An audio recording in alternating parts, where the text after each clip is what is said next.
What is going on, guys? Welcome back to another video, and yes, you guys have read the title right. The New York Giants have gotten their second win this season, and I'm gonna be honest with you, it's kind of a shock.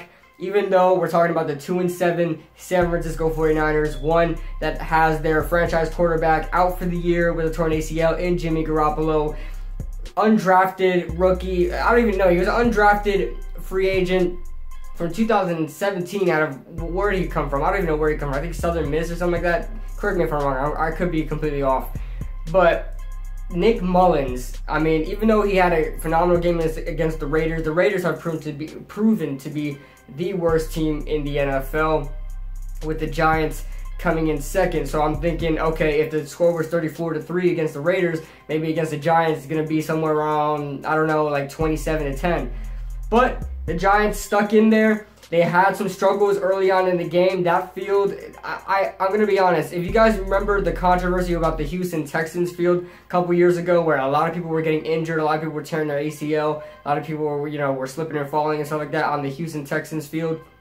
Same goes for the San Francisco 49ers field. I mean, everybody was slipping. Odell was slipping. I thought I saw Eli slip. I saw a lot of guys slip. I saw Nick Mullins himself slip. Almost tore his own ACL there. And Odell slipped a number of times. Saquon Barkley had to change his cleats. I mean, that field was completely terrible. And I don't know if it was raining. I don't think it was raining. But the field looked a little, the whole game looked a little misty.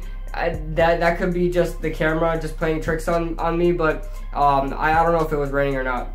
So yeah, moving on, let's talk about Eli Manning. Eli Manning actually moved around in the pocket in this game, and I'm pretty happy about that. He was actually getting around the defender, getting around the blocks. When the pocket was moving, he was moving too. He wasn't just waiting to get sacked like he's been doing the past 8 games. So, even in the Houston game, he was still sacked. I think he was sacked like 3 times in the Houston game. I mean, he only got sacked once this game, so that tells you something. He was actually moving around in the pocket. He was actually going through his progressions. If you guys seen, especially the fourth quarter, he was actually going through his progressions. He would wait to hit Saquon Barkley. Like when Saquon was on that arrow route, if you guys seen, I think it was a 3rd down, correct me if I'm wrong, we're trying to get into range. This is our game-winning drive here, right before we hit Evan Ingram, right at like the 5-yard line, and then we hit it to Sterling. Before that, when Saquon Barkley hit that nice arrow route to get down the field even more, it was Odell Beckham on a nice out route, and it looked open, but I think Eli kind of just hesitated because there was a guy underneath. He didn't know if he was going to be able to get it over that guy. Odell was open, but he had somebody probably like 3 or 4 yards in back of him, and probably someone 3 or 4 yards in front of him. So he could have touched it in there for Odell, but he took the safe route and he checked it down to Saquon. I mean, that's good quarterback play by Eli. Listen, Eli is playing like a game manager. He's not going to beat you with his arm. As you guys saw, Odell totally torched whatever cornerback that was, totally torched him, and Odell was wide open, but Eli couldn't move the ball down the field, and it was an incomplete pass. Eli is just a game manager now. That is what it is. 188 yards for 3 touchdowns tells you game manager right there. That tells you he's using everybody else to his advantage, and that's fine with me. I'm happy with the fact that Eli has settled into that game manager role. I want him to do the best he can do as a game manager and just let everybody else work. We have a lot of talent on the field that Eli doesn't have to do anything himself, really. Saquon can do anything you want him to do. Odell can do anything you want him to do. Sterling's a great option at second wide receiver. You have Corey Coleman now making some plays. Sterling Shepard, I already mentioned Sterling Shepard. Evan Ingram, who to me is not showing up as much as I would like him to be, but in the fourth quarter he definitely showed up. And you just got a lot of guys there that's gonna help you out. So Eli is perfectly fine in that game manager role.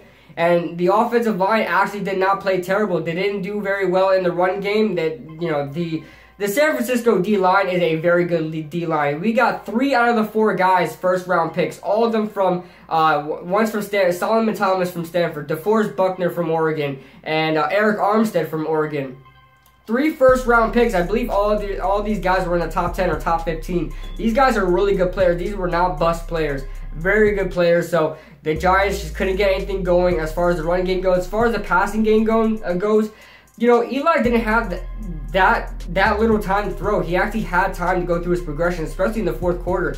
And especially when we move on to the other side of the field. Yes, there were no sacks from the defense, and I don't know why, because the offensive line for San Francisco is not that good. They actually allowed the same amount of sacks that we have this season. So when we talk about the San Francisco O-line, we were supposed to get something going, at least one sack. You got Olivier Vernon, Lorenzo Carter, B.J. Hill, a bunch of the other guys, Mario Edwards, a couple guys to mention, and we couldn't get one sack. Lorenzo Carter was able to get a hit on Nick Mullins, but it wound up being a roughing the passer call on a very good Landon Collins bat down in the fourth quarter. Very good play by Landon Collins there, who actually didn't have a bad game in this game.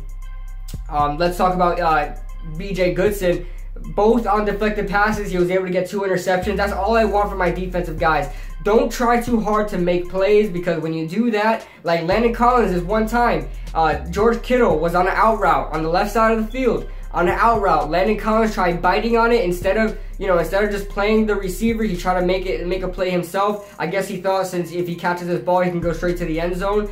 But he bit on that ball. The ball went zipped right past him, and George Kittle was able to catch the ball. What could have been a very small 7 to 8 yard gain wound up being like a 15-yard gain. So those type of things really set your team up to lose. You have to just be at the right place at the right time. B.J. Goodson did that. Didn't try to make too much of plays. He was able to sit back and watch the deflected passes and then go after the deflected passes. One was off of Janoris Jenkins. One was off of Marquise Goodwin. I think his name is Marquise Goodwin, who deflected the pass. He was injured. He just came back on the field. He was hurting. So, I mean, he hooked on a play, then tried to keep going, and then Mullins hit him. I think it was kind of unexpected. And Marquise Goodwin just kind of threw it up in the air, and B.J. Goodson caught it. So great job, great awareness by B.J. Goodson, who I just love as an underdog, former 4th round pick out of Clemson. Defense played great today. I think even though we allowed 23 points, Nick Mullins did very good in going through his progressions. He really didn't do anything himself. On 3rd down, they weren't very efficient. I believe they were 5 of 11 or 12 on 3rd down. So you're not talking about Nick Mullins being a gunslinger at any point. And then you're not talking about him being a playmaker at any point. He's just another game manager as well. All his big plays were on wide open George Kittle throws. The best throw he probably had was to Matt Breida in the end zone when Matt Breida caught that touchdown. That's probably the best throw that Nick Mullins threw in that game, and I was on contested coverage. Everything else was wide open. The defense, again, just struggled when it comes to tight ends. Landon Collins struggled covering George Kittle, who's quickly becoming one of the better tight ends in the NFL. It quickly reminds me of a Zach Ertz. George Kittle does, who is somebody that is not known for blocking but can do that. It looked like he could do that because he's just a big body, and just his movement, he's able to route run very well for a big body. He's able to move very fast. He's able to run very fast, George Kittle is. You've seen it a couple weeks ago. He was able to get like a 71-yard pass. And most of it was run after the catch. So George Kittle, very good there. Let's go through the stats right now. Eli Manning, 19 of 31, 188 yards on passing, which is not very good, but he had a 110 quarterback rating, QBR of 85.3, so very good. 3 touchdowns, no interceptions. We thought that was an interception on those juggled passes, but I believe it was an incomplete pass. We then move on to Saquon Barkley in the run. Nick Mullins, 27 of 39, 250 yards passing, 1 touchdown, 2 interceptions. Rushing for the Giants, we almost had 100 yards rushing, which I'm loving that we're getting used to this. I love this so far. We've been getting 90, 100, 130 yards rushing, and that's just old school Giants football. I just love to see the run game succeeding. And it's just a great sight to see. Even though Saquon Barkley only had 20 carries, which is his highest in his career, had 20 carries for 67 yards, only 3.3 yards per carry, had a long of 18 yards. But you know what? He played better than that. He played a lot better than that. Again, we're seeing a problem in Saquon Barkley bouncing it out to the outside. He has to stop doing that. I saw it on one play. he was supposed to hit the B gap, the right side B gap, and it wasn't there, and he tried bouncing it to the outside. But you know, that camera view that Monday Night Football likes to do, that first person, like Madden camera view that they do, I saw the opposite B gap on the left side. If he would have cut back to that left side B gap, and he would have hit at least a first down. It was on like I don't know what down it was, but you needed 4 more yards to get the first down. He could have got that easily if he could just cut it back, but he tried bouncing it to the outside. He wound up losing 2 yards. So that's not a good sight to see. I believe it was on second down, and it brought up third down. So Saquon Barkley has a real problem with doing that. He had a huge problem with that in college. He needs to fix that. But you know, Saquon Barkley, I can't complain about Saquon Barkley so far this season. Matt Breida has quickly become a huge surprise for the San Francisco 49ers. They don't need Carlos Hyde anymore. They don't even need Alfred Morris anymore. Jerick McKinnon, they don't even miss him. He tore his ACL, and they don't even miss him. Towards ACL before he even got to put a jersey on for a regular season game for the 49ers. And Matt Breida is just lighting it on fire right now. 17 carries, 101 yards, 5.9 yards a carry, and 1 touchdown. Matt Breida continues to lead the NFL in yards per carry. We then move on. Sterling Shepard had a nice reverse for 27 yards. The offensive line blocked great. Spencer Pulley pulled great, ironically, on that reverse, and I just loved it. I loved how the offensive line was able to pull and actually do well on reverses and screen passes and stuff like that. Wayne Gallman barely played. He had 2 carries for 3 yards. Alfred Morris, 9 for 19. We then move on to the receiving game for the Giants. Odell Beckham, 4 receptions, 73 yards, and 2 touchdowns. Could have had like 3 or 4 touchdowns in this game, but you know what? He was targeted 11 times for 4 receptions, and you could tell, I think Odell talked to Eli in the fourth quarter. He said, listen, you better throw me the ball. You better throw. I'm winning this game, because Eli targeted him in the fourth quarter. I could count probably 7 or 8 times in that fourth quarter alone, and he was targeting him a lot. And especially when Odell made that almost made the best catch of his career, that tipped pass, that fingertips pass. He almost caught that ball. It reminded me of the Washington game a couple years ago. He almost got it, and it was an incomplete pass. And I think Odell was like, "Listen, give me the ball again. I'm gonna burn this guy once again." And he did that, and it was a touchdown. Eli was just on the money when it came to Odell most of the time. But yeah, Evan Ingram, 4 receptions, 46 yards. I want to see Evan Ingram more incorporated in this offense. Evan Ingram is a huge part of this offense.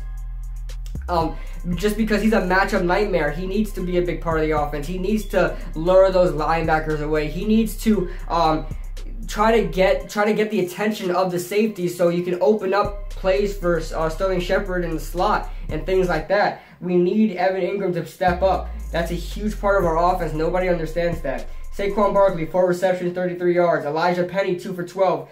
Corey Coleman, 1 for 11. Sterling Shepard, 2 receptions for 9 yards, but had himself the game-winning touchdown of the game. We then move on to San Francisco. George Kittle, 9 receptions, 83 yards. Marquise Goodwin, 4 receptions, 69 yards. Kendrick Bourne, 4 for 33. Matt Breida, 3 for 31, and the only receiving touchdown of the game. Look at the defensive stats. The man leading the defense, as always, is Landon Collins with 9 total tackles, 7 of them solo.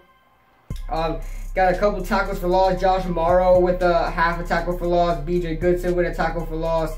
That's pretty much it. Nothing really spectacular from the defense. Curtis Riley, I guess, played a decent game that I saw. Lorenzo Carter played a decent game. He was second place in tackles.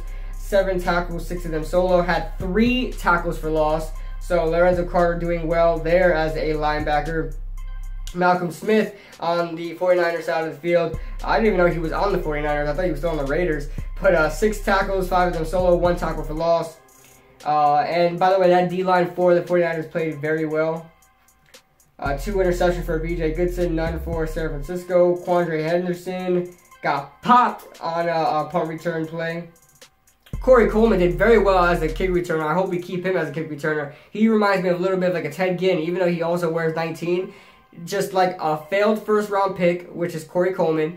Ted Ginn, you could argue, is a failed first-round pick, and he's just going to be that special teams guy. That's all you need, really. I hope we keep Corey Coleman next season. And listen, To top it all off, we have Tampa Bay next week at home. And you know what? You know, Odell Beckham said, you know, they want to win 8 in a row. He believes they could win 8 in a row. You know, they lost like 6 in a row, 7 in a row. They lost like 7 in a row, and then he's like, if that's possible, so is winning 8 in a row. That, to me, that logic is a little off. But you know what? I'm gonna step on the bandwagon, but I'm just gonna keep my foot out just in case I gotta jump off board real quick. Because listen, I'm not gonna buy it completely yet. We beat a bad 49ers team. We beat somebody that with a guy called Nick Mullins at quarterback, and we only won by 5 points. So we need to step up. Ryan Fitzpatrick, every game he's started for the Tampa Bay Buccaneers, he's thrown for 400 yards. So that's a problem. You know, the Giants are not very good in pass defense right now. So we have to find a way to fix that and try to find a way to stop this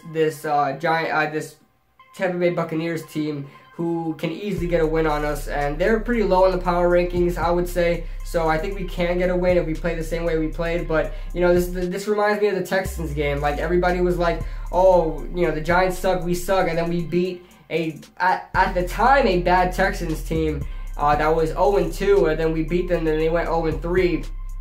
And everybody's like, oh wow, the Giants are back, la la la. Eli's back. They're saying that. I'm seeing Giants fans saying that now. Eli's back. Eli threw for 188 yards. Yes, he played well, but he wasn't anything spectacular. He kind of just gave what the defense gave him. He probably just did what the defense gave him. As far as that goes, we're 2-7. We're still, you know, it's gonna be hard to make a playoff push, guys. If we go 9-7, if possibly, let's just go over the scenario. We win 7 straight, right? And we go 9-7, and we're in the playoff hunt. I don't think we're gonna get the playoff, make the playoffs, because listen, we're not winning the division at this point, right? Washington pretty much ran away with it. Dallas can catch up. I don't believe in Dallas, and I really don't believe in Philadelphia. So I think Washington ran away with this one, just barely. But if New York somehow goes 9-7, we're still going to have to trail Minnesota and Green Bay. If you guys notice, Minnesota and Green Bay are probably the only 2 teams right now that are really considered to get a wild card spot. You can argue Dallas or Philadelphia, but that's pretty much it. Nobody in the NFC, actually the NFC South maybe. The NFC South maybe. You're looking at the Carolina Panthers too, right? You're looking at the Carolina Panthers. So that's a problem as well. Carolina Panthers could easily, I think they already have 5 or 6 wins right now. But listen, let's just talk about Minnesota and Green Bay. Say if we win 8 in a row, all right? We go to win 8 in a row, and we go 9-7, and you know the race is just between, and we have the same amount of wins as Minnesota and Green Bay, right? We all have 9 wins.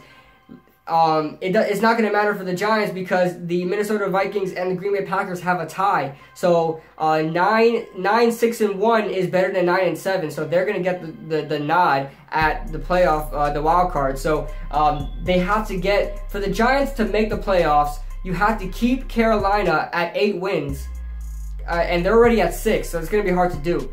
And then you got Minnesota and Green Bay. They can't get any more than 8 wins. Because if they get 9 wins, there's no way for a tiebreaker. No way for a tiebreaker.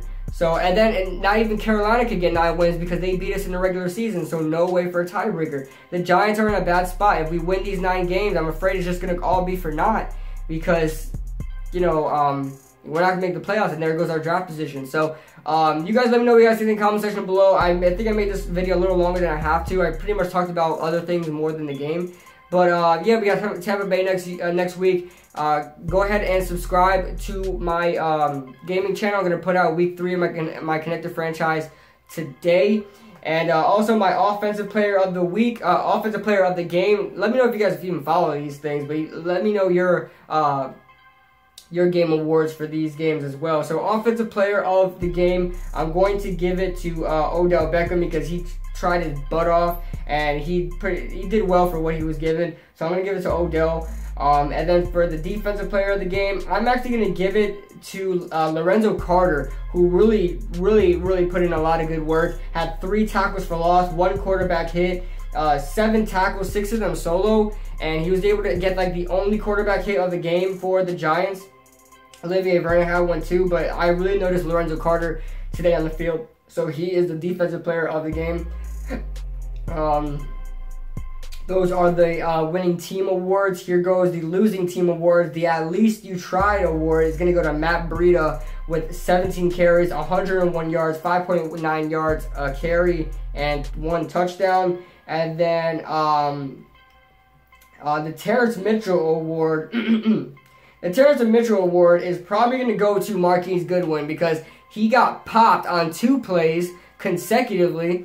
He got hurt, and then he like freaking tossed up an interception for BJ Goodson to catch. And on top of that, they tried to win the game, and instead of going down to clock the football, he caught the ball in the middle of the field, and he wasted another precious 5 or 6 seconds trying to get off the field and get out of bounds when he should have just went down. So he pretty much lost in the game. Marquise Goodwin has the Terrence Mitchell award. Let me know your thoughts in the comment section below. Do you guys think we could win 7 more in a row? I'm going to hear your thoughts. Till then, I'll see you guys in the next video.